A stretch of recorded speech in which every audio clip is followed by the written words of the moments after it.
Today, we acknowledge that this event is taking place on the traditional territory of the Indigenous peoples of Turtle Island, including the traditional lands of the Anishinaabe, the Haudenosaunee, and the Ojibwe peoples, and on the lands connected with the Lake Simcoe and Ottawasaga Treaty of 1818.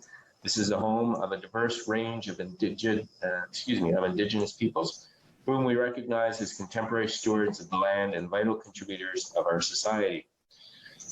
And I will now look to the Deputy Mayor for a motion to adopt the agenda as amended, and it is seconded by Councillor MacLeod. Be it resolved that the content of the Council agenda for June 22nd, 2020 be adopted as amended to include the bylaws to appoint municipal law enforcement officers and amendments to the Heritage Committee grant motion. I will call the vote then. All in favor? That is carried unanimously. Councillor Hamlin has her hand up.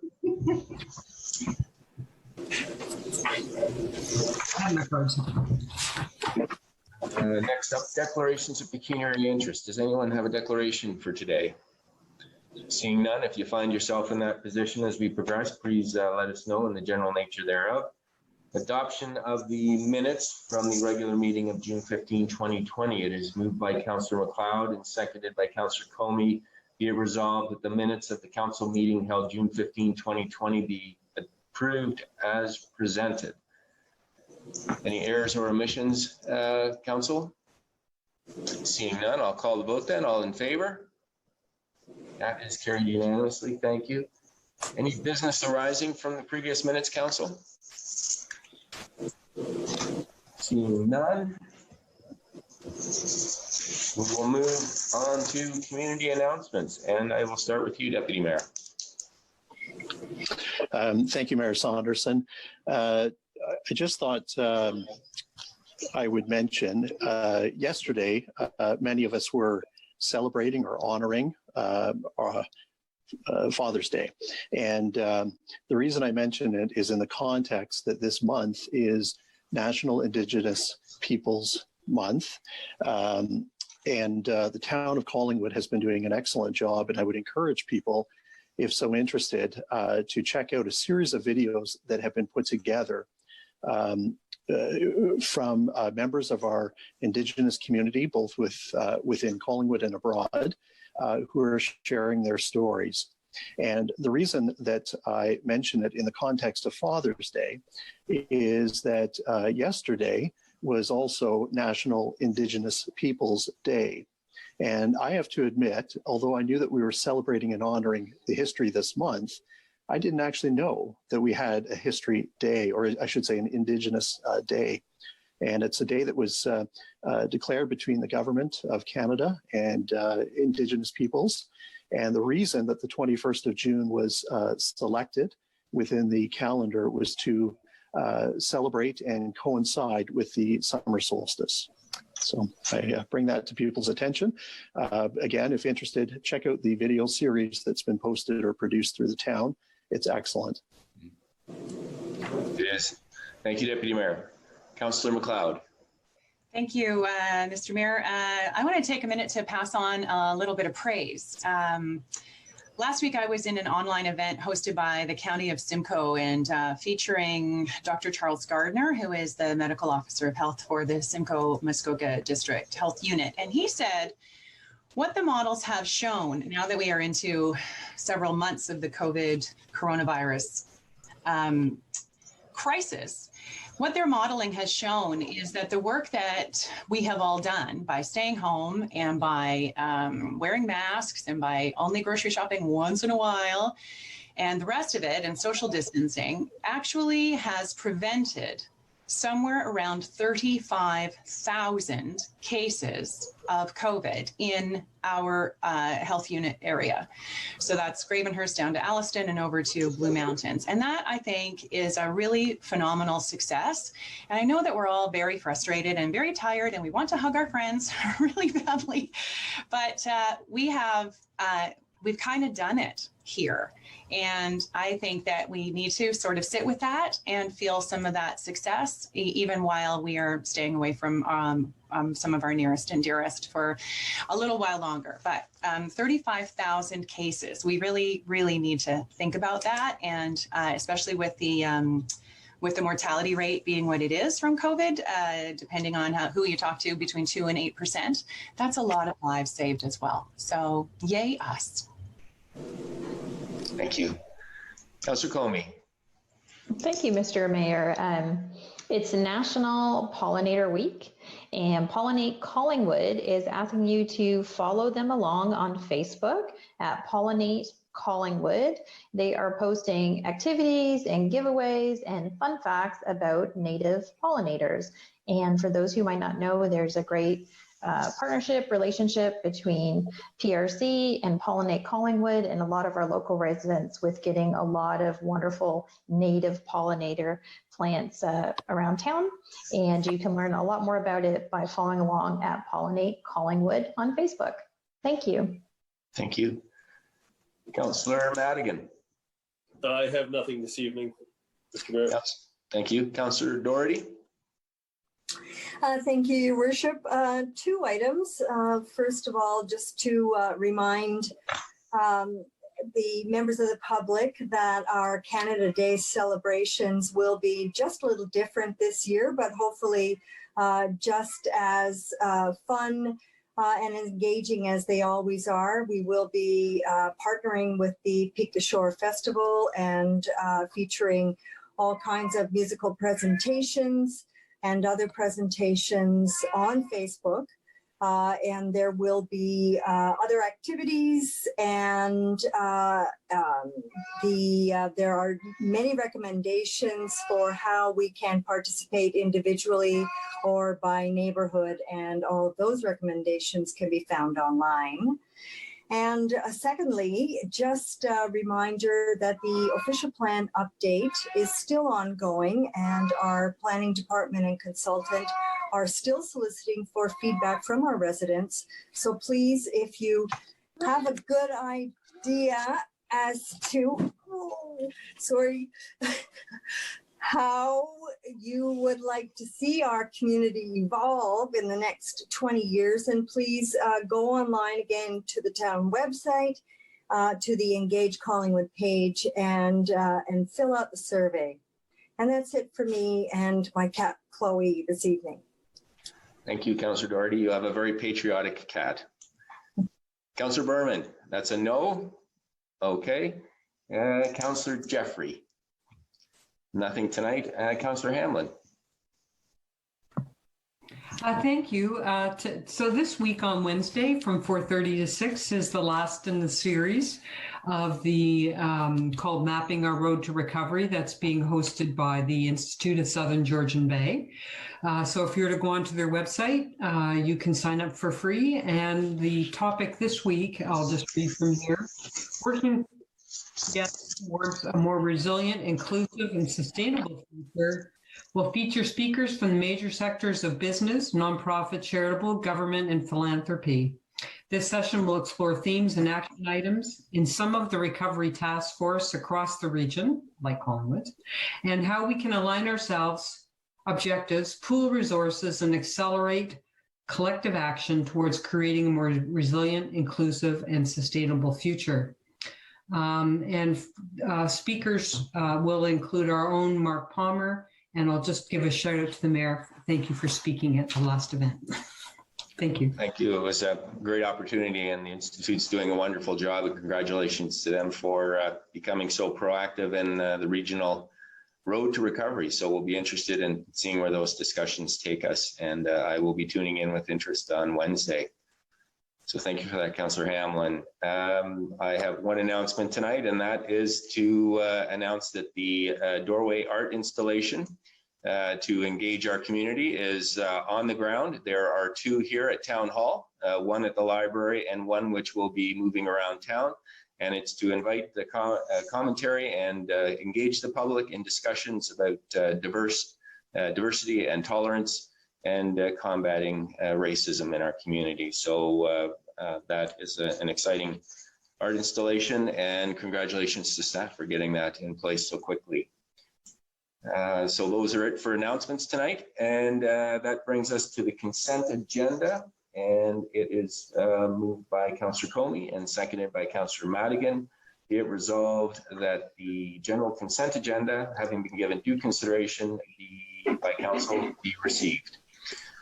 So I will just call the vote first, and then I will ask if there are items to be pulled. So dealing first with the vote, all in favor? That is carried unanimously, thank you. And there are two items on the, I guess I should mention that. 6.1 is a letter from the Board of Directors of Simcoe County Condominium Corporation 330 with respect to safety issues on Heritage Drive. And the second, 6.2, is from Ace Transportation Group, waiver of tax license fees. Are there any items that we would like to pull tonight, Council? I've got Councillor Comey and then Councillor Hammond. Go ahead, Councillor Comey and Councillor Doherty. Thank you, Mr. Mayor. I'd like to pull 6.1, the Heritage Drive safety issues, please. Okay. Councillor Hammond? Mine is the same as Councillor Comey's. Okay. Councillor Doherty, that leaves you for 6.2, I think. Yes, please. Okay. And what does Chloe say? She's fully prepared to follow our recommendations. Okay, good. So I will then start with item 6.1, Councillor Comey. Thank you, Mr. Mayor. I don't have a Chloe, but there's 10-year-old boys downstairs that might be worse. First of all, this is a letter, as you mentioned, from the board with regard to safety concerns on Heritage Drive. And I really want to thank Bruce, Larry, and Jocelyn for taking the time to write in this and bring it to council's attention, because we were just touching on this last meeting under other business, the importance of pedestrian and vehicle traffic safety concerns. And I know Director Slama is going to provide us an opportunity to speak to some of their particular concerns. I had wrote to her to say, even though, as we all well know, we don't have the sailing school this year or the paddle camp, I was just down there this morning with performance paddlers. It was about 6:40 in the morning, and I was even surprised at how much traffic was down there. I think all of us are familiar with the amount of young people on bikes, people walking, and then the boat trailers, the size of the trucks that pull the boat trailers. And it does, I would agree strongly with this letter that there is reason for concern, and they've presented a few actionable things here they're asking of council. So maybe without saying much more, perhaps Director Slama could comment on the letter and some of the possible actions they've suggested. I think Peggy's prepared to do that. Director Slama? Welcome. Good evening, everyone. Thank you. So yeah, I can speak to this letter that we've received from the condo board. So I thought first I'd just touch on what Heritage Drive, kind of the condition of it today, and what it looks like and why that is. So Parks, Rec and Culture did do some work last year on the trail out to Millennium Point. But unfortunately, the high water and our winter conditions kind of washed out that trail and caused some damage. And along with trail damage, there was also some immediate concern to address by EPCOR to address the hydro poles that are out there. So currently, we've got EPCOR doing some work to move the electricity from pole mount to buried lines, and that's running along the vicinity of the trail. And so Parks, Rec and Culture aren't going to be able to fix that trail until that work is complete by EPCOR. And I will also comment and say, right, that the general condition of the road on Heritage Drive isn't great. And we are aware of that. And we do try to do some work to rectify what we can and make it better for the vehicle traffic that does happen on there and the bicycle traffic. And but there, when we look at when we give consideration of what Heritage Drive might look like in the future, we need to know a little bit more about what the plans are at Millennium Park. So we know we need to get some servicing down there, but we don't know what we need for servicing. We know there's drainage issues that need to be addressed, and also the road conditions. So those are all the things that we keep in mind, and we're trying to bring together, and we're working towards a greater vision in the future, but it is not something that we're going to see a great change with in the immediate future.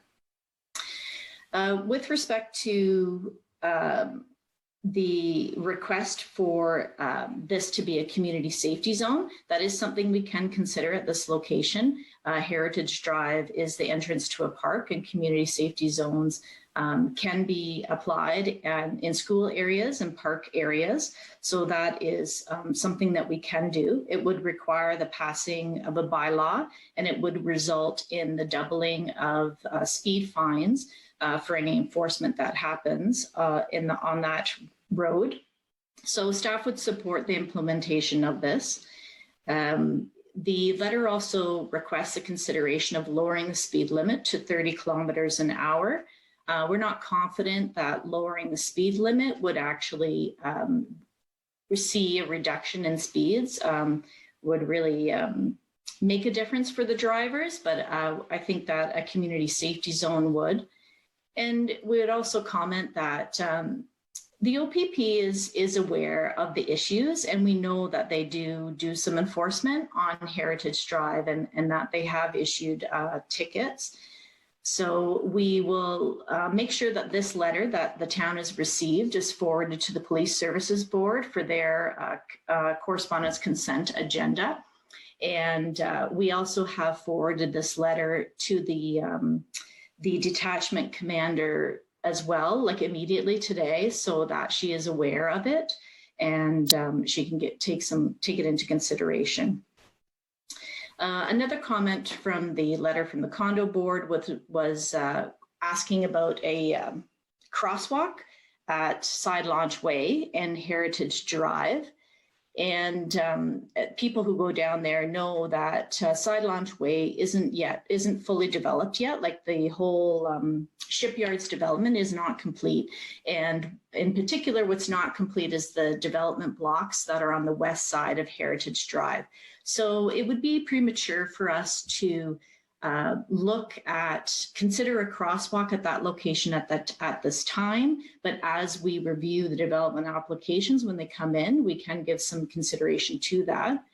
I will note that our 3-meter wide multi-use trail does run along First Street and crosses Heritage Drive at First Street. And then the multi-use trail runs up the east side of Heritage Drive. So that is just 90 meters south of Side Launch Way. So for some residents that need to have a more safer crossing, we would recommend that they use that location because there are the traffic lights and the controlled crosswalk there.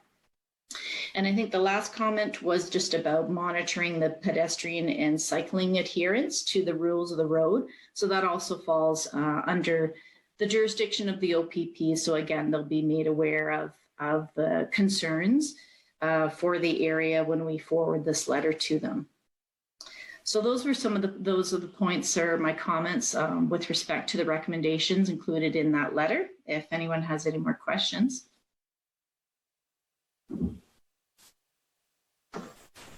Those were great answers, Director Slama. If I could just have a follow-up, Mr. Mayor, and then I see others.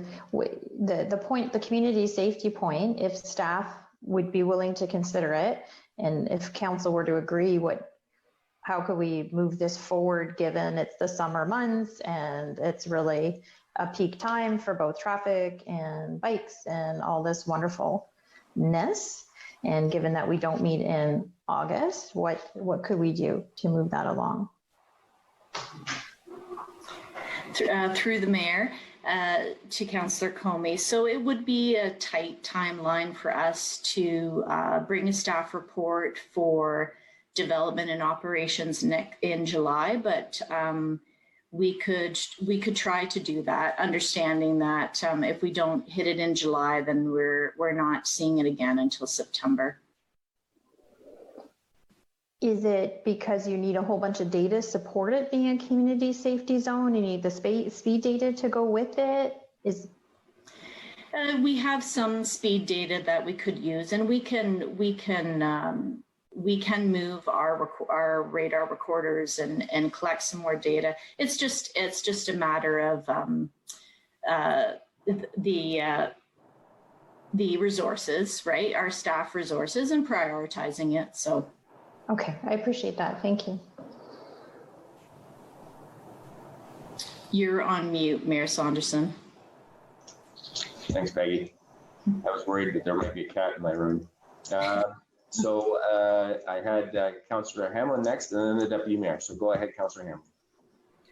Thank you, Director Slama. I totally appreciate everything that you've just explained to us. I'm wondering if there's any chance that some kind of indication that people are crossing at Side Launch Way could be installed. And I understand the cost of a full crosswalk and your hesitation at this point. But are there other kinds of signs we could put up, like pedestrians crossing here, or anyway, that's my question. Okay. Director Slama? Through the mayor, yeah, I can speak to Manager Velick and see what he would recommend for the implementation of kind of pedestrian crossing signs. Yeah, 'cause I've had a few contacts from residents in the last few days, and I guess everyone's noticing the crowds up there now. Okay. And so anything you can do would be appreciated. Thank you. Those are my questions. Councillor Hamlin. Deputy Mayor. Thank you. Just a question and then a comment. The question is, does this request in any way dovetail, or could it dovetail into the request that came from the western side of the shipyard development and specific to Side Launch Way, and some of the concerns that were raised by those or that condo corp? So that would be the question. Director Slama? Through the mayor, could you remind me of what the concerns were brought forward on the west side of Heritage? The sidewalk? I think the specific concern from a macro was that there wasn't sufficient parking, and as a result of increased parking from the commercial buildings to the south and to the ongoing construction, and quite frankly, that's only going to continue to get busier if the developments closer to Heritage actually do move forward, because they're fairly significant. So I'm just wondering if the whole area could be looked at as one, as opposed to looking at Heritage and Side Launch independent of one another. Director Slama? Yes, through the mayor. So certainly, as I mentioned, right, when those developments come in, we do give some greater consideration to how they're going to blend with what's happening in that neighborhood. And I know that Director Farr also had a meeting, and I was part of the meeting as well, with some of the developers that are looking at those blocks on the west side of Heritage Drive, and also the one remaining more kind of a little bit further west, the block that's a little bit further west. So those developers have had some conversations with Director Farr about the concepts and having the concepts really blending nicely together, and I feel that we have given the consideration to Heritage Drive also when we're looking at those remaining blocks to be developed. Deputy Mayor, any follow-up? So then I guess now two comments. One would be specific to the booth side of the area that I could call which property or parcel, but specifically from Heritage going west on the south side to, I guess, where the property that houses the Bank of Montreal ends today, and where that sidewalk ends. Mm-hmm. Could consideration be given for something temporary similar to what was done at Sunset Point, where an artificial barrier was put in place, like cones, et cetera, to create a sidewalk? And the reason I ask that is that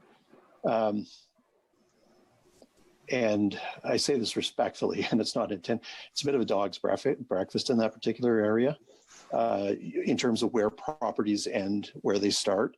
And so creating something would give a sense of definition, so that if somebody was walking from the west to the east and wanted to get over to Heritage, recognizing that you did mention the 3-meter sidewalk is to the south, but we all know that people still continue to walk down Side Launch.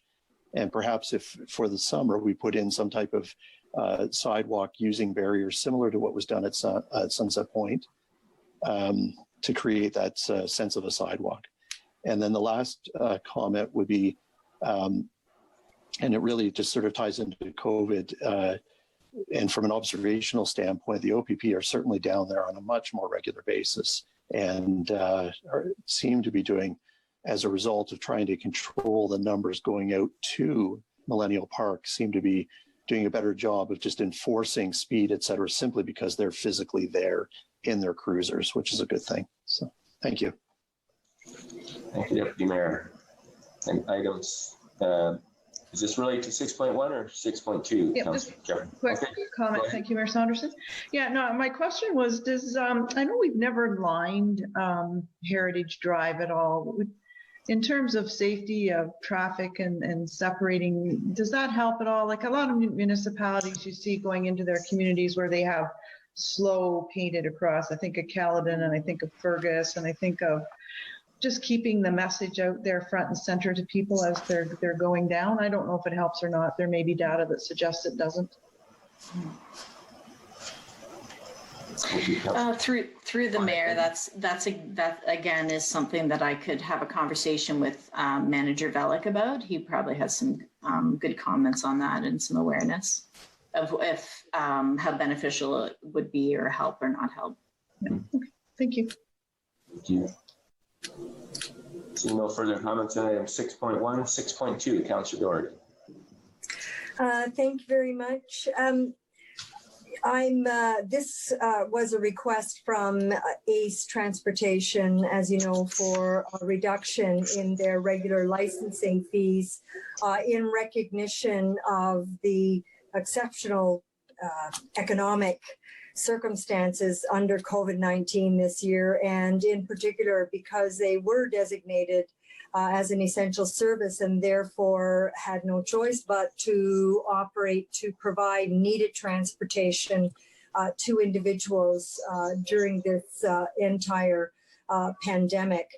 I just wanted to reiterate that this is a matter that I have brought forth when we did review fees earlier this year, that the whole rideshare sector has changed so very much in the last 5 to 10 years. And it seems that conventional taxis may not be operating on a level playing field with other services like Uber and Lyft. And I believe that we do need to review our licensing fees to these operators. And this is a very good start in recognition of as I say, the very exceptional operating conditions that we find ourselves in today. And I see that staff actually have drafted a motion to this effect to endorse their request. Yes, you're correct. We have a motion on the floor for this year pursuant to the request. And the larger issue, I think, of taxi fees, given the new environment with Uber and ride programs, I think is left for another day. But this particular motion deals with the request for waiving the fees this year. And I see that Clerk Thomas has got her hand up, so I will pass it. Go ahead, Sarah. Sorry, through the chair, it looks like Director Farr has his hand up to provide a comment. Okay, I didn't see that. Go ahead, Director Farr. Thank you, Mr. Mayor. Thank you, Councillor Doherty. When this motion came forward, staff were generally like-minded with council in recognition of the front line role that taxi cab drivers played and the taxi business played in the early stages of the pandemic, when there was great uncertainty. Uncertainty continues and the service continues to be delivered. So we indicated in response to this motion that we're supportive in principle, but I wanted to bring to council's attention relative to this motion. We need to clarify the detail around this, and this may be as much as anything me coming up to speed with the complexities of taxi licensing than anything else. And we were going to respectfully request that this item be forwarded to the Development Operations Committee for July 13th, just to provide clarification in the wording around the waiver. There are many license fees in the taxi licensing fees schedule, and our understanding is that the request that was submitted had to do with a small number and for a specific purpose, a number of those fees. So staff are, as indicated in the parentheses, generally supportive of the motion, but for council's interest, we need to provide some clarification and update to the motion. So just by follow-up then, Director Farr, are you suggesting then that council defer this or refer this through staff to the Development Operations Subcommittee, Standing Committee for further work? Yes, that's correct. Okay. So with that being said then, we're going to amend the motion, and I've got Councillor Hamlin and then Councillor Doherty who would like to speak. Go ahead, Councillor Hamlin. Thank you. Our Director of Planning has really reflected my main comment, which was I would appreciate staff's input on this. And also, I just wanted to clarify that although the letter states that cabs are an essential service, that doesn't mean that they had to provide service and that they have been forced to be out there and that they had to run any loss that they've run, but rather it means that they were allowed to be open when other businesses had to be closed, just to clarify. Thank you. Is there anyone else who would like to comment on this item before I go back to Councillor Doherty? Go ahead, Councillor. Oh, sorry, Councillor Jeffrey. Go ahead. Thank you. Just to say, I'm really supportive of having this referred to the D&O committee. My comments were more along the line of a little bit of angst because we have not waived any fees to business specific, and I think everybody's taken a significant hit in their revenues. So, you know, they may well have qualified for the 75% CEWS subsidy toward their wages for taxi drivers. So I would be curious to know if they've been able to access other orders of government for support. And so I really appreciate that this will go to D&O so we can have more discussion regarding those points as well. Thank you. Any other comments, Council? Seeing none, go ahead, Councillor Doherty. Yes, thank you. Yes, also, I'm certainly happy to see this item referred to the D&O Standing Committee. In the meantime, are these fees due at this time, or does ACE Transportation, are they able to defer the payment of those fees without penalty until this matter is considered further? I guess maybe a question through you to the treasurer. Marjorie or Adam, are you able to assist on that? Through you, Mr. Mayor, Councillor Doherty. That's one of the things that we would discuss in considering it and bringing it back to D&O. We're aware that the ask has been made. The intent wouldn't be if there's fees that come due in the intervening period, if council was to support a waiver to disenfranchise of people, but rather to rebate the fee. That was the thinking that we had applied. Very good. Thank you. All right, so we have the motion is moved by Councillor Comey and seconded by Councillor Madigan.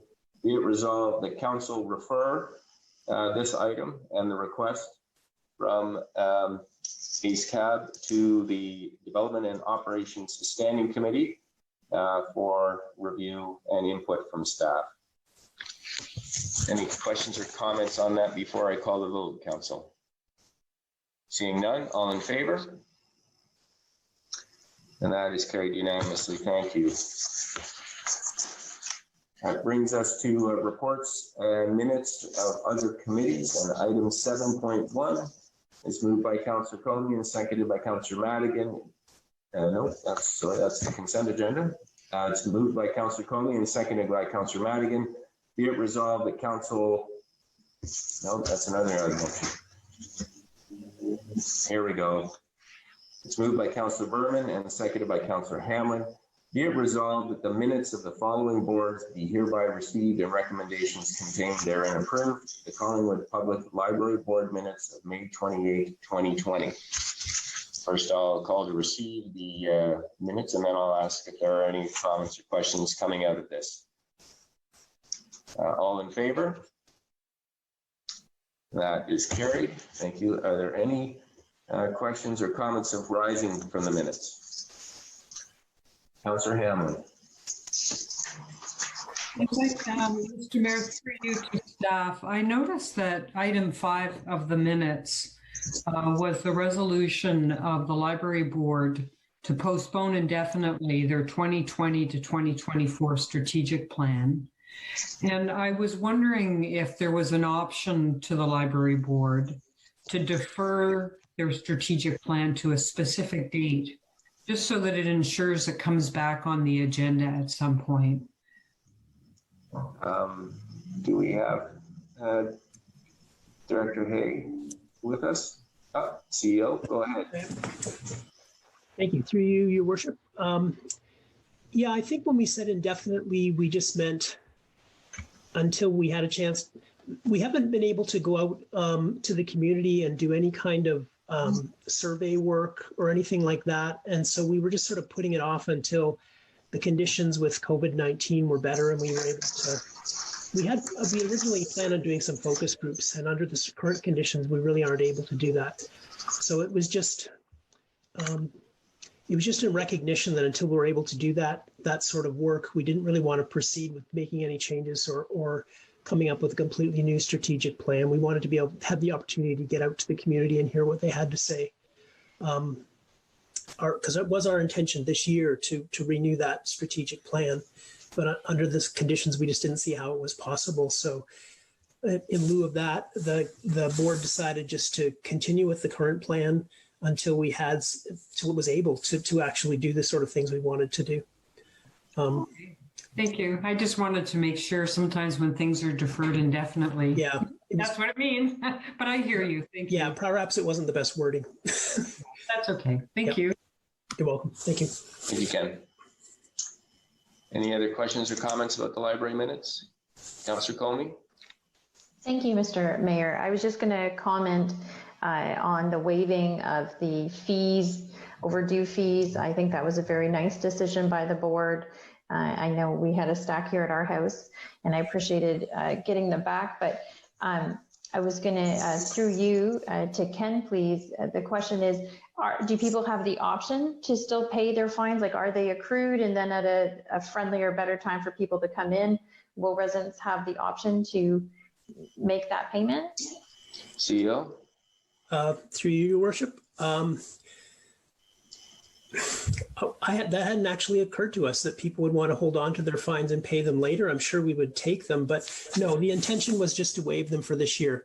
It's really very difficult to collect them now. People can't, there's no way to really accept the fines. And it was just our recognition of how difficult it is to get things back on time. Part of it is we're putting everything that comes in through a 3-day quarantine. So if you've signed out a DVD, for example, it's almost guaranteed to come back late. And we didn't want people to be worried about having to pay fines and having to get things back days early so they didn't have to worry about fines. We felt it was just easier on everybody, the staff and our patrons as well, just to say for the remainder of this year, let's just let that go. That's not a really important thing. The more important thing is that people are using the library as best as we can, and that the materials in the library are circulating in the community and being used. So it's a nice idea, but I guess we hadn't really considered, if people. No, I can appreciate that because, it crossed my, I know sometimes you've done that wonderful thing with the food for fines, which is great. And it crossed my mind that when opportunity permits, residents may, myself included, like to catch up on whatever those books accrued. But on the subject, if I may, Mr. Mayor, as a follow-up, how is it going at the library with the walk up, pick up, and take away of books? Okay. Through your worship, really, really well. We've been taking statistics, so we've been getting hundreds of people a day, or hundreds, and so we've heard nothing but good comments, except for people worried about fines. So we've been trying to reassure them and not to worry about fines. Your account's not going to be frozen if you have an overdue book. And that seems to be the only concern people have. People are just really happy to be able to come to the library and pick stuff up. We're trying to make it as easy as possible. They can place their holds online, or they can phone us and we'll make a hold for them. And we contact people when things are ready to be picked up, and they can just come to the parking lot door, and we put everything in a bag so it's all nice and there's no contact between people that way. Mm-hmm. And so it's been going well. We've heard really nothing but good comments, and it's sort of nice to see people's face again too. Yeah, for sure. It's hard to run a library completely online. I mean, we've gotten pretty good at it, but that's not really the way it should be done, I don't think. I think you've gotten very good at it at a time that required it, but we all look forward to getting back to a more normal way of doing business. But thanks, Ken, and thanks to your staff too for the great job. Thank you. All right, we'll move on then to item 8.1, Standing Committee Report, the Development and Operations Services Standing Committee. And it is moved by Councillor Doherty and seconded by Councillor Hamlin. Be it resolved that Council received the Development and Operations Services Standing Committee report from its meeting held June 8, 2020, and hereby approve the recommendations contained within the report as presented. PW 2020-10, Advanced Replacement Loader Purchase. Recommendation to endorse the purchase of a replacement loader to be funded from the Public Works Equipment Reserve and to commence the procurement process of the replacement loader outlined in option 2 of the report. P 2020-11, Part Lot Control Exemption Bylaw, Block 1, 20 and 10 Riverside Townhouses. Recommendation to enact and pass the Part Lot Control Exemption Bylaw to allow for the creation of 12 lots for townhouse dwelling units. P 2020-12, 27 Simcoe Street redevelopment. Recommendation is to approve the processing of the proposed redevelopment of 27 Simcoe Street as a minor adjustment to a site plan control agreement subject to conditions. In Collingwood Heritage Committee minutes, May 15, 2020. Recommendation to receive the minutes of the May 15, 2020 Heritage Advisory Committee meeting. And these are all items that were passed unanimously at the standing committee. So we do that as a consent bundle together. And I will ask for any questions or comments then before I call the vote. Seeing none, all in favor? And that is carried unanimously. Thank you.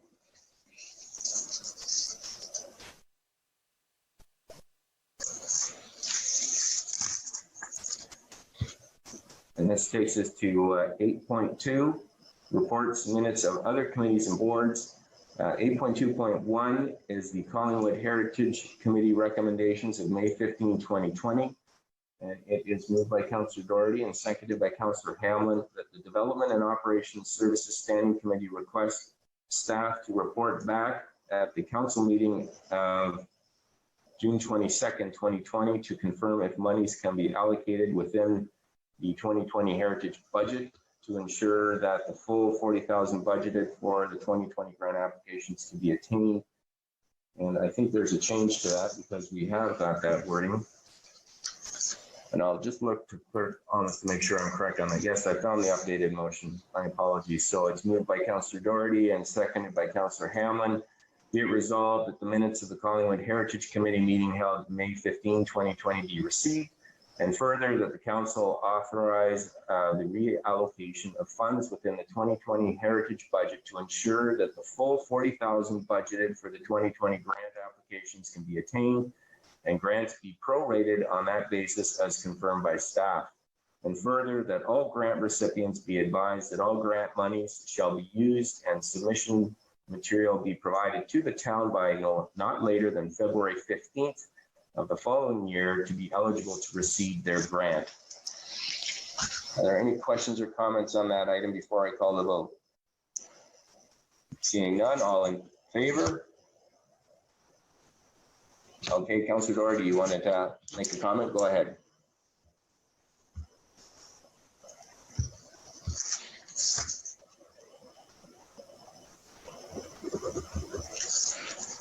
Can you get unmuted? Thank you. Yes, I'm just wondering if we can have staff comment on how the budget would be allocated in 2020, because there was some question arising at the Development and Operations meeting that because certain grants were submitted late, that they would be late in 2019, that they would be paid out of the 2020 budget, and thus reducing the 2020 budget to those applicants who were applying for this year. And I'm just wondering if we can get some clarity from staff on that, please. All right, I will look to Director Farr. Adam, are you able to assist on that? Yes. So the original situation emerged because there were two grants where the applicants hadn't submitted their invoices in time to meet the various different financial scheduling deadlines that the town has in place. The result was that those two projects were going to dip into the 2020 money.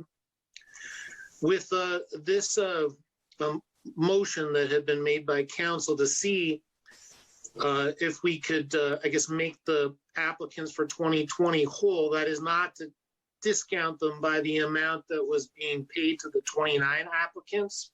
With this motion, staff went back to see if we could move things around in the heritage budget or find some monies, basically an additional $6,000, which was the amount that was carried over to effectively pay the 2019 applicants and then pay the undiscounted grants on the basis that the 2020 applicants submit all their documents and everything before February 15th. So what's happened here is we've worked with the treasurer to review the heritage budget to check to make sure that there is enough money to pay for those 2019 late, grant claimants, as well as pay the full undiscounted amount to the 2020 applicants, so long as they get their documentation in by February 15th. Thank you, Adam. Any follow-up, Councillor Doherty? No, thank you. I think that's an excellent and equitable resolution. Thank you. All right then, unless there's any other comments, I'm going to call the vote on this item. All in favor?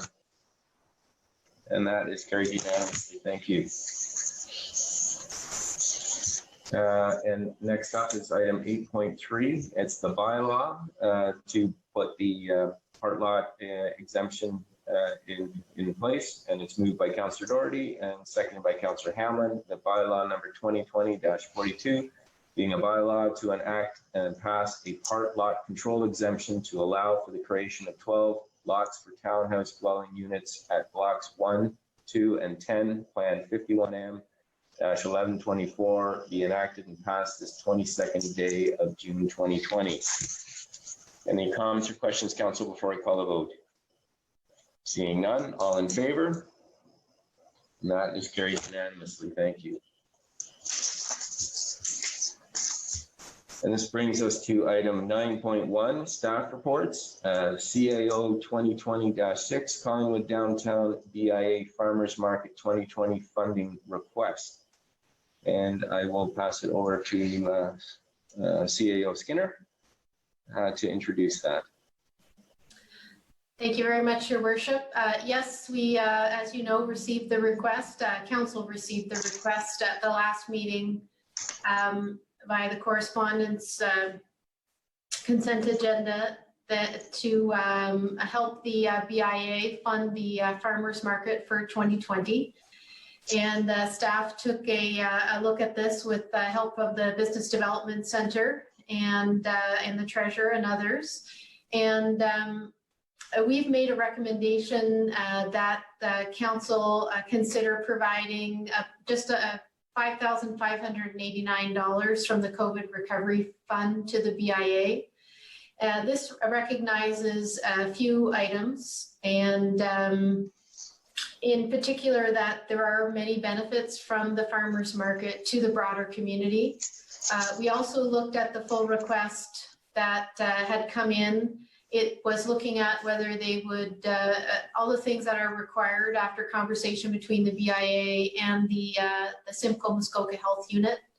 One of the considerations that actually had about a $10,000, $11,000 range, $10,500 range in the request was whether they would purchase or rent fencing. So this is not full high fencing, it's a lower fencing that's movable that would separate people as they entered or didn't enter the market.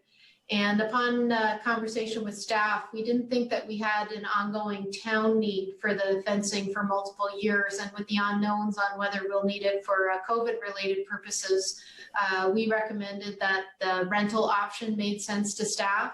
And it was mentioned at the last meeting as well, I think by Councillor Doherty, that if we did purchase the, or the BIA for that matter, purchase the fencing, we'd be looking at how to move it, install it, and store it. There was one item, we reviewed the number of staff, security/ambassador staff that would be required. Originally was 3 security trained staff, and we thought that potentially, given the relatively good behavior of shoppers at the farmers market, that we could probably discount that a little. However, the BIA is accountable for managing their own market, so they'd have to put their own considerations in there. And finally, we looked at whether the town should pay the full amount of all the additional COVID costs. And we made a proposal that it would be fair and reasonable, given the support of businesses in the community, for the town to pay the 50% of the full costs. And further, if the BIA and their staff were able to further discount those costs or find efficiencies through the summer, that the town, we don't recommend that the town try to take back any of those items. So if some of the requirements were lifted, for example, through the summer, we wouldn't be looking to take that money back from the BIA, that they would have the full commitment that their budget would be topped up to the amount that's recommended. Thank you, Your Worship. That's an overall quick introduction. Thank you, Sonia. So I will read the motion out, and then I will look for a mover and a seconder. And motion reads, be it resolved that council receives staff report CAO 2020-6 and approve the provision of $5,589 from the COVID Recovery Fund to the BIA for the 2020 farmers market. Can I get a mover, please? That's moved by Councillor Deputy Mayor Hall, sorry, and seconded by Councillor Jeffrey. Questions or comments, Council, before I call the vote? No, that's good. Well, I'd certainly like to commend. Oh, go ahead, Deputy Mayor. Thank you. I just wanted to convey through you to staff. Not only as it relates to the market, but to a whole host of other things that are going on between both the municipality and the BIA. I just want to thank them, both our staff and the staff from the BIA. The level of collaboration that's been experienced in the last number of weeks as we come out of COVID and we continue to move forward, hopefully to a post-COVID period, should be commended. In the last week, and I'm taking a little bit of liberty because it's not directly related to the market, but in the last week, we've seen where, flower beds have finally been completed. They look fantastic. A few to be still done, but overall they look great. New banners, they're fresh, they're vibrant, they're colorful. A lot of collaboration happening between various merchants, et cetera. So a lot of good things happening. And behind the scenes, a lot was done to ensure that that could take place. So my hat's off to those involved.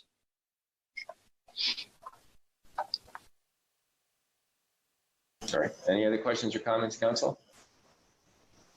Seeing none, I just want to echo the Deputy Mayor's comments. It's great to see the collaboration going on in the downtown core, and I commend the BIA and our staff who've been out getting things looking like we're ready for action. So all very encouraging.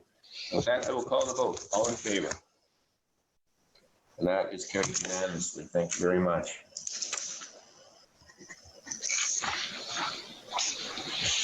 That brings us to item 10, motions. And I'm going to go ahead, Deputy Mayor.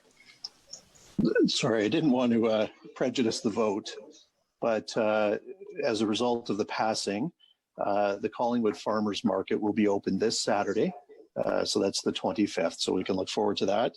For further details as it relates to the layout and specifics in terms of entry point, exit point, times of operation, I would encourage people just to follow along social media and the BIA's own website, as I'm sure it will be updated with the key facts. But it'll be up and running on the 25th, which is great news.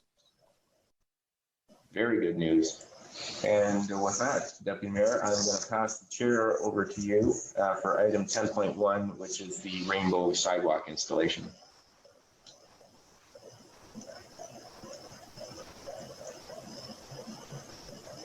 Okay.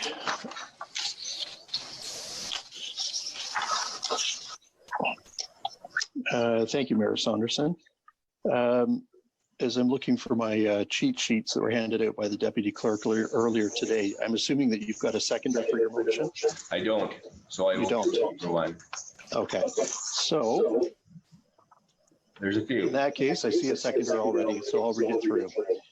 This is related to 10.1, the rainbow sidewalk installation, and notice was provided by Mayor Saunderson at our June 8th, 2020 Development Operations Services Standing Committee meeting, and the motion reads as such, and it's by Mayor Saunderson, seconded by Councillor Madigan, that staff investigate options for the installation of a rainbow crosswalk or other feature to recognize diversity in the town of Collingwood.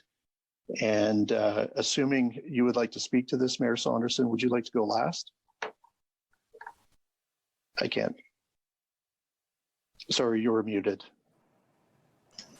Thanks, Deputy Mayor. I'll go last. Okay. Does anyone else wish to speak to this matter? Okay, seeing none, Mayor Saunderson, the floor is yours. Thank you, Deputy Mayor. So we've had lots of discussion about diversity over the last several weeks. It's been part of our strategic plan that we recently finalized, and it is part of our UN commitment to sustainable goal number 11, safe, inclusive, resilient communities. And we have now raised the pride flag for 3 years running. And we were very much looking forward to our first Pride Festival this summer. Unfortunately, like many other events, because of COVID, it's been canceled. And so I wanted to get staff looking at a crosswalk or other installation that we could put in town to recognize the Pride flag and the rainbow group that's recently come up in our community and our leaders in the diversity and tolerance discussions. And so I am asking Council to support this motion today to have staff come back to us and tell us what types of options are available to us. Thank you, Mayor Saunderson. There weren't any questions prior, but I'll ask again just for a second time. Does anybody wish to speak to this matter? That said, just before I call the vote, I just wanted to make one quick comment, and that is that this is in regards to an installation of colors for a sidewalk, but last week we raised the flag at the library, but it was also of note that at our own Ontario Provincial Police station on Ontario Street, they too are flying the rainbow flag. I don't know if that's a provincial mandate or whether they did that locally, but I just thought I'd note that it's worth noting anyways. So with that said, if there are no further questions, all those in favor of the motion? And that carries unanimously. And the chair is back to you, sir. Thank you, Deputy Mayor. We have two other motions actually on the slate for today. And the first one, I'm going to hand it over to Councillor Jeffrey.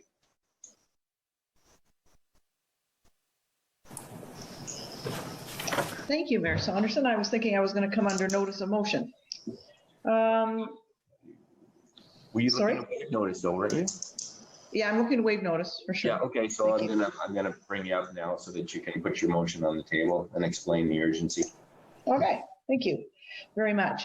So this is regard to my work at FCM as a national director and their recent advocacy work. And I know that we've spoken a bit about the $10 billion ask to the federal government. And so just for the purposes of waiving notice, my motion is simply that therefore be it resolved, the Council of the Town of Collingwood endorse the Federation of Canadian Municipalities as they continue to appeal other orders of government for emergency operating funding on behalf of Canadian municipalities. And the urgency is that it's really important that the messaging come from as many municipalities as possible as FCM continues to try to avoid jurisdictional wrangling and get funding, much needed operational emergency funding for municipalities. And that's it. That's the description, at least to get the notice waived.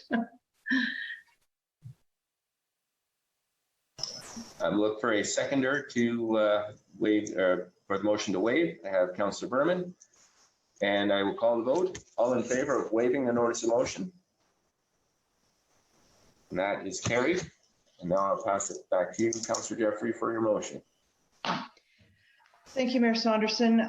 Whereas municipalities, business and labor leaders are calling upon federal, provincial and territorial governments to come together to support municipalities on the front lines of the COVID-19 pandemic.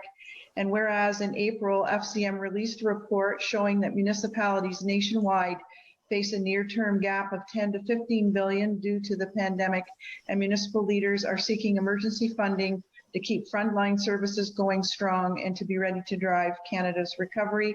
Now, therefore, be it resolved, the Council of the Town of Collingwood endorse the federal Canadian municipalities as it continues to appeal other orders of government for emergency operating funding on behalf of Canadian municipalities. And I will look for a seconder to get that on the floor for discussion. Councillor Berman. Any questions or comments before I call the vote? Seeing none, all in favor? And that is carried unanimously. Thank you, Council. Thank you very much. Thank you, Councillor Jeffrey. Let's hope we get some money from this. And I actually have as well a notice of motion that I need to waive, and so I'm going to pass it back to the Deputy Mayor to run the meeting while I put this on the floor.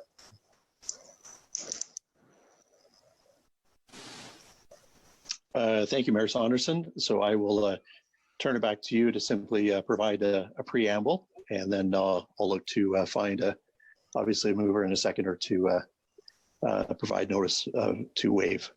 So go ahead. Thank you, Deputy Mayor. So I've been in touch with the hospital, and Drs. Lisi and Dr. Quigg are concerned about the potential for a second wave occurring as restrictions get relaxed and we get into the summer season. And so they are starting a campaign through the hospital. It's a social media campaign to raise awareness, and it's entitled Protect Our Community, Wear a Mask. And the reason for the urgency today is that they're trying to launch this in the middle of July. And I had received an email earlier, but had an opportunity today to speak with Joy Pritchard-Kerr, who explained what it is exactly they're looking for. And they are looking for council to be part of the messaging, champions for this cause. And they are asking us to, it's consistent with the Simcoe District Health Unit. It's talking about when it's appropriate to wear a mask, how to properly wear a mask, and so that we are making sure that we are protecting ourselves and our community as we get a little more active in the streets. And so Dr. Lisi and Dr. Quaid are two of the champions, but the hospital has reached out to this council to ask if we would be willing to be champions for this messaging campaign as well for the safety of our community.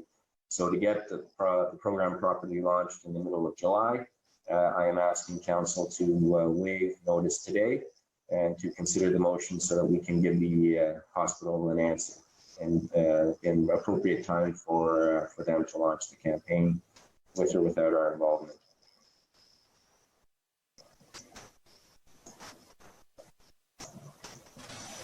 Okay, thank you.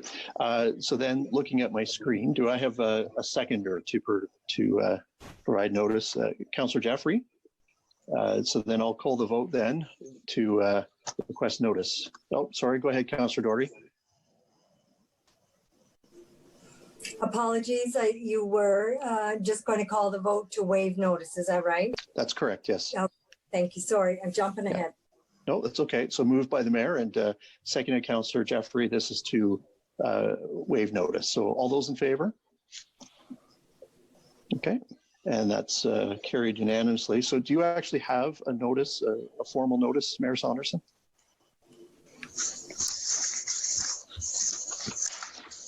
I do, I should, I think.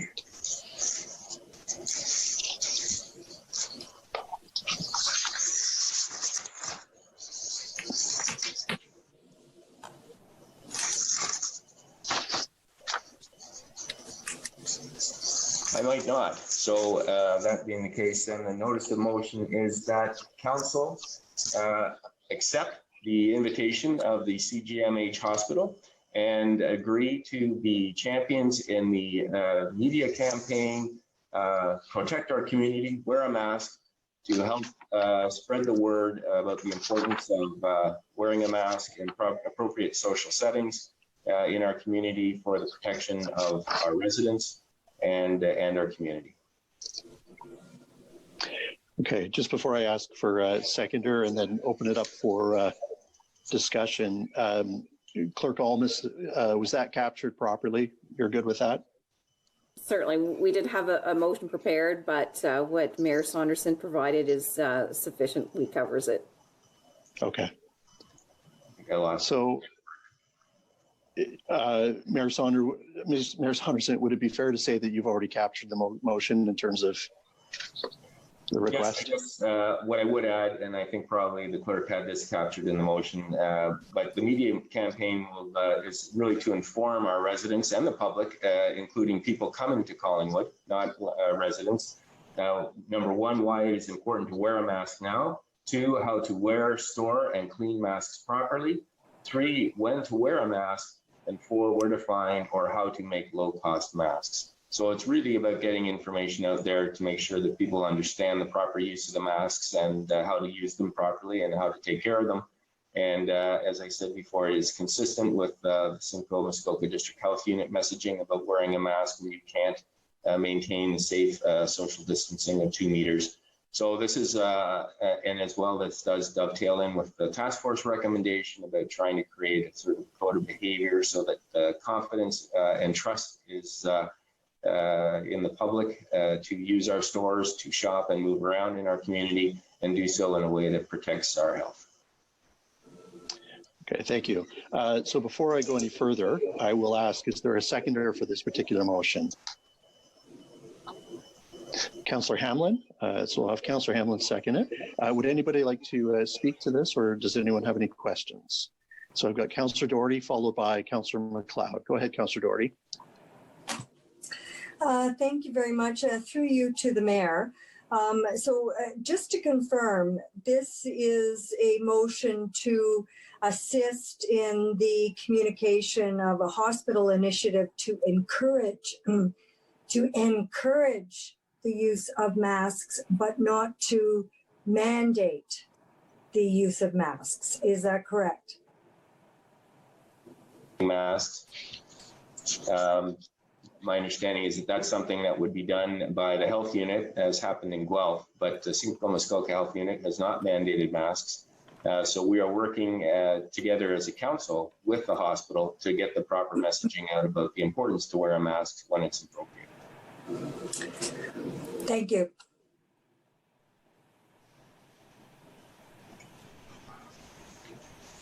Sorry, Councillor McLeod. Thank you. Through you, Deputy Mayor, to the Mayor. Are we talking about council members making appearances on the radio, on the television? Are you asking us to hand over our social media feeds? Am I giving sewing lessons on YouTube? What is it that you're asking for here? We're asking for council to participate with the hospital. They will be using social media, radio, online, some billboards, just about spreading the message. And no, they don't require you to sew. They're really just asking us to champion their message about when it's appropriate to wear a mask, and just to make sure that we're all working together to keep our community safe as we get more, get out more and get more interactive. And a follow-up, if that's right with you, Deputy. Please. Are there dollars connected to this request, or is it merely the social media stuff? It's the social media stuff. It's a hospital campaign, and they're asking us to assist with getting the message out. Thank you. And a comment, I'm a little disappointed. I've been practicing sewing, so. Okay, seeing that, I'll just ask it. Does anyone else have a question or a comment? Yeah, Councillor Jeffrey, please. Thank you, Deputy Mayor. Just a quick comment that I've seen Dr. Lisi's video online regarding how to properly wear the mask, and it is very helpful, extremely helpful, because you might be surprised at some of the things I've seen a lot of people doing that are no-nos in terms of wearing and removing the mask and things. So I think our part in coming in, being able to educate people on when and why will be really important. I'm happy to participate. Excellent. Okay. So with that, we've got a motion on the table, tabled by the Mayor, supported by Councillor Hamlin as the seconder. And I'll call the question then. All those in favor? And that is carried unanimously. And I'll turn the chair back to you, sir. Thank you very much, Deputy Mayor, and thank you, Council, for entertaining that on such short notice. So that brings us then to item 11, bylaws. And the first one, 11.1, it's moved by Councillor Madigan, seconded by Councillor Doherty. Be it resolved that bylaw number 2020-43, being a bylaw to appoint a deputy treasurer for the corporation of the town of Collingwood, be enacted and passed this 22nd day of June 2020. And the deputy treasurer being named is Jennifer Graham. Are there any questions or comments before I call the vote? Seeing none, all in favor? That is carried unanimously. Thank you. The next is 11.2, moved by Councillor Doherty and seconded by Councillor Berman. Be it resolved that bylaw number 2020-45, being a bylaw to appoint a municipal law enforcement officer for the corporation of the town of Collingwood, be enacted and passed this 22nd day of June 2020, and the individual is Evan Orser. Any comments or questions before I call a vote? Go ahead, Sonia. Thank you, Your Worship. I did get a bit of feedback just about the process for the bylaw appointments, and the two bits of feedback that came through one of the councillors was it would be helpful if there was an understanding of the end dates on bylaw appointments, and also the job descriptions to which they applied. And I just wanted council to know that that was a helpful bit of continuous improvement that we would consider going forward. And I thought I would say that up front. Thank you. As at least one of these is just a summer student appointment. Thank you, Sonia. Any questions or comments, council? Seeing none, then I'll call the vote. All in favor? That is carried. Thank you. And the final bylaw in this batch is moved by Councillor Berman and seconded by Councillor Jeffrey. Be it resolved that bylaw number 2020-46, being a bylaw to appoint a municipal law enforcement officer for the corporation of the town of Collingwood, be enacted and passed this 22nd day of June 2020. And the individual is Chloe Almus. Any questions or comments, staff? Seeing none, I'll call the vote. All in favor? And that is carried. Thank you.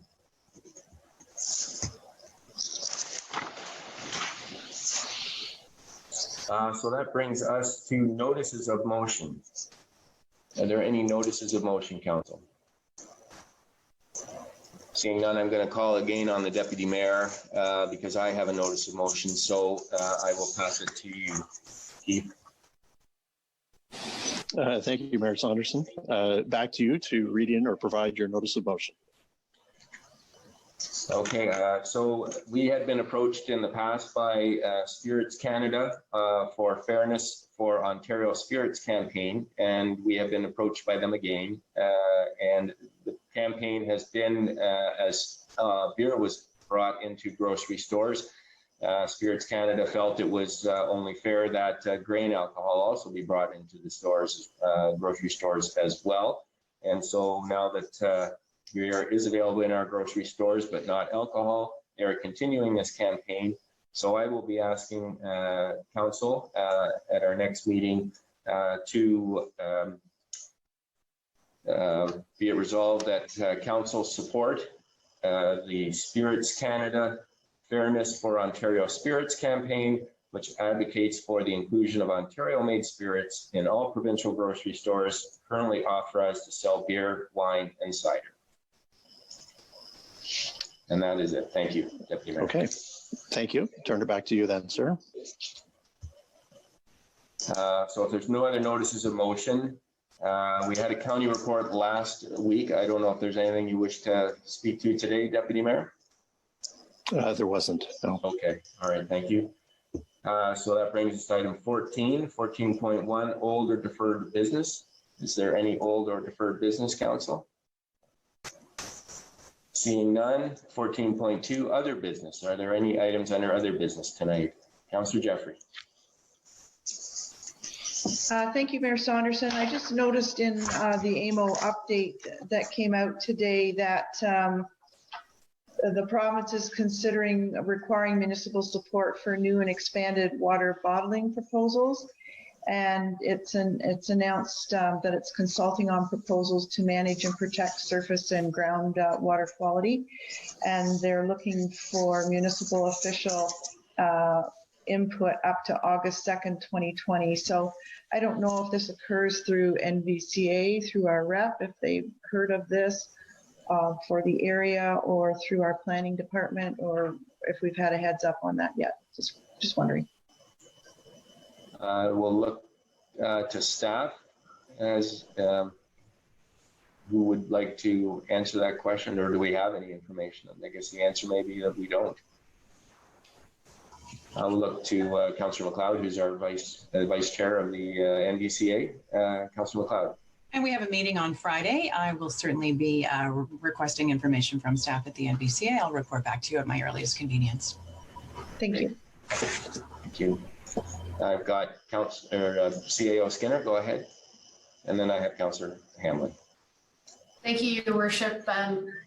Having reviewed programs as the compliance director at the Ministry of the Environment, and also having been the CAO of the Conservation Authority, I've had some experience with looking at water bottling proposals and the concept and how aquifers work.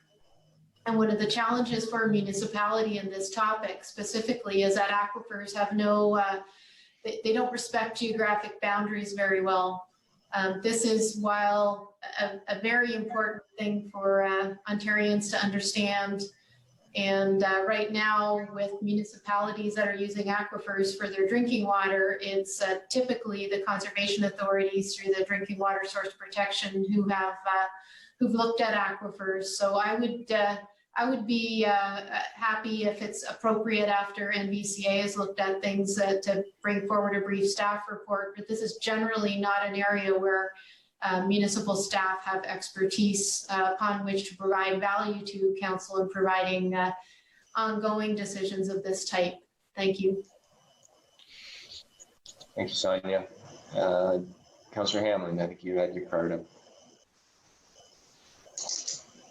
Well, my comment is more in the nature of a complaint, not about our town, but I did also read this announcement from AMO today that Councillor Jeffries mentioned. And I thought about our discussion that we had at this council table about a year ago or so concerning bottled water and what might happen with our water that we sell to New Tecumseh. And then when I thought again about the AMO notice, which basically gives us no notice, and it's not AMO's fault, it's the province's fault.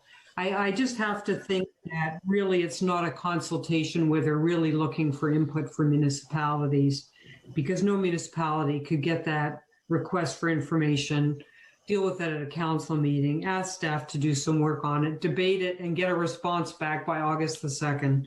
So I just think it's window dressing, and I don't think our staff should waste their time on it. Thank you. Thank you. Well, we'll look forward to see if anything comes down through the NVCA. Any other business? Councillor Doherty. Thank you, Your Worship. I just wanted to add to Councillor Hamlin's comment that it is indeed a very tight time, unrealistically so. However, after the NVCA meeting on Friday, perhaps we could collectively send a message back to AMO, who are in a position to advocate for multiple municipalities, to go back to the government, either asking more time for a consultation, or if there is general consensus across municipalities, to convey that to the province within that very tight timeline. I think we can revisit it with what we hear back from the NVCA and taking into account CEO Skinner's comments about the process. So, but we can certainly have a look at that and defer that to after the meeting on Friday. Is there any other business? All right, then moving on, then we have item 15.1, receive in camera, and it is moved by Councillor Jeffrey and seconded by Councillor Hamlin. Whereas the clerk hereby concurs the reasons for the in-camera session have been duly reviewed and considered, and the matters are authorized under the exception provisions to conduct a closed session in accordance with the Municipal Act prior to proceeding into closed session.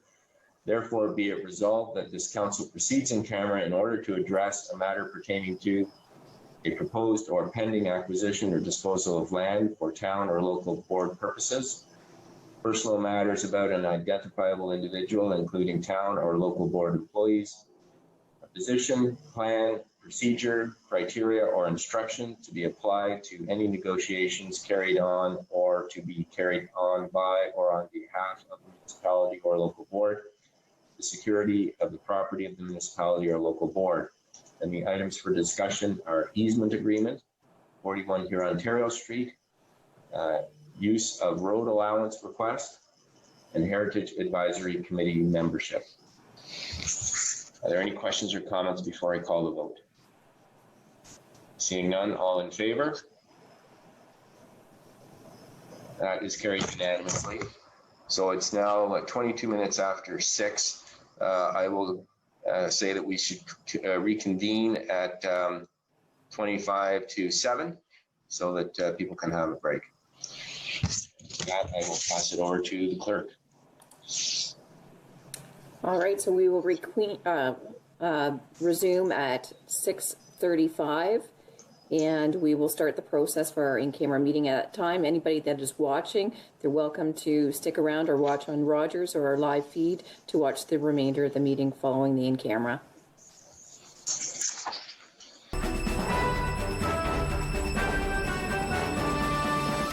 In-camera and return to public session at 8:05 p.m. All in favor? That is carried unanimously. Thank you. And we have a motion moved by Councillor Berman, seconded by Councillor Madigan. Be it resolved that the Collingwood Heritage Committee membership be temporarily reduced to 5 members until such time as recommendations from RES-117-2020 regarding the review of specific agency or organization representation on all town boards and committees including the general roles expected of any committee member, together with potential structural changes to any committee or board, is brought forward for standing committee and council consideration. Are there any questions or comments before I call the vote on this, council? Seeing none, all in favor? That is carried. Opposed? Duly noted. And so we now come to the confirmatory bylaw. It is moved by Deputy Mayor Hall and seconded by Councillor McLeod. Be it resolved, the bylaw, sorry, go ahead, Sarah. My apologies, Your Worship. We had intended to provide an update because we have some changes with respect to patios. Oh, yes. And maybe, my apologies. Yeah, go ahead, please. Becky? Go ahead. Thank you. I won't keep you because I know that you guys have had a long night, but we've received the feedback in from all the Simcoe Street people, and it's been decided that this week's a little too soon for everyone. So we're going to move forward with the first pilot project for the closure of Simcoe Street on July 2nd to the 4th. And this will include just the section between St. Mary Street and St. Paul Street. The other section of Simcoe Street had some challenges to it and not everyone was on board. So we thought we'd give our first pilot try with that one art section of Simcoe Street. With respect to the patios, you're going to see them start popping up this week. Our curb stops and bollards are coming in. They're being assembled as we speak. And you see Caesar Bar has been doing some work. Duncan's Cafe is going to be having a patio this week. And I've been in conversation with Espresso Post and Fig and Feta. So that'll be exciting to see what it looks like. And speaking with Martin, we're going to do a bit of a promotion once they're up and running so people can see what they look like and hopefully get some more action downtown. I don't know if there's anything else you want to add, Sarah? I think that's great. Thanks, Becky. That's a great update. Thank you, Becky. Are there any questions, council? Seeing none, thanks, thanks, Becky, and thanks to all staff who were involved in turning this around so quickly. And it'll be great to see the patios opening up, and we look forward to the street closure pilot. Great. All right, Sarah, am I good to go on the bylaw? Thank you. All right, so it's moved by Deputy Mayor Hall, seconded by Councillor McLeod. Be it resolved that bylaw number 2020-44, being a bylaw to confirm the proceedings of the regular meeting of council held June 22nd, 2020, be enacted and passes 22nd day of June, 2020. All in favor? That is carried unanimously. Thank you very much. And we have one last item of business. Councillor Jeffrey, a motion to adjourn. All in favor? Thank you very much, everyone. It was a good, busy meeting. Good night.